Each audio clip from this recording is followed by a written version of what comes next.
An excerpt from a Kenya National Commission on Human Rights report reads, "For the sexual and reproductive rights of sexual minorities to become a reality in Kenya, the laws criminalizing their activities and behaviors will have to be repealed." End quote.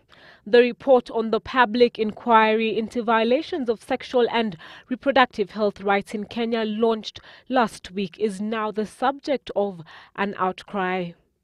I would say that the Kenya Christian Professionals Forum, condemning the government-funded organization for championing views it says deviate from the norm. This document promotes lesbian, gay and transsexual behavior and activity, despite the fact that Kenyans were repeatedly told that the new constitution and our laws do not legalize gay behavior, and the penal code expressly outlaws this activity.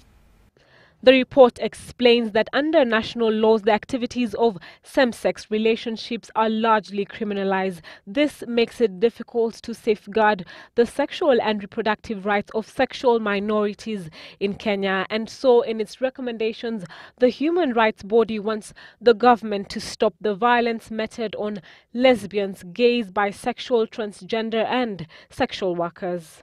Our key responsibility here is protection. So, we're not discussing promotion, we're discussing protection. We need to distinguish between the discussion around the criminalization of same-sex sex, if you see what I mean, and the discussion on marriage. The Commission is not discussing marriage at all.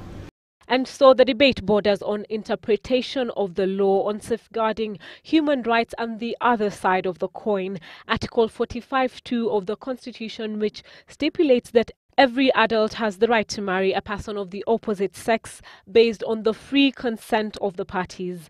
Section 162 of the Kenyan Penal Code criminalizes same-sex sexual activities, punishing such an act with up to 14 years in prison.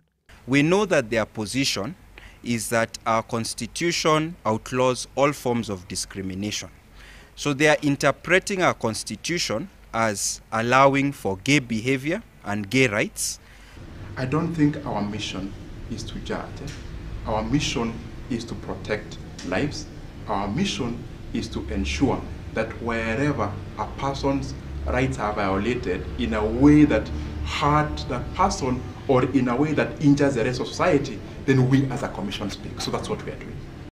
The commission was also accused of advocating for abortion.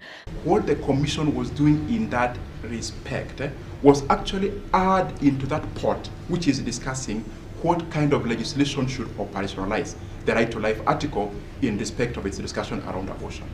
The Kenya Christian Professionals Forum also condemned the move by a Kenyan mission to the UN for joining Norway, Finland and International Planned Parenthood Federation in endorsing a comprehensive sexuality education proposal that reportedly goes against Kenya's constitution. I've always been adamant that this as President Barack Obama announced he supports same-sex marriage.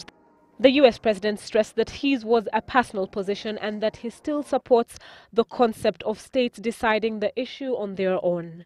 Mbilu, Citizen Live at 9.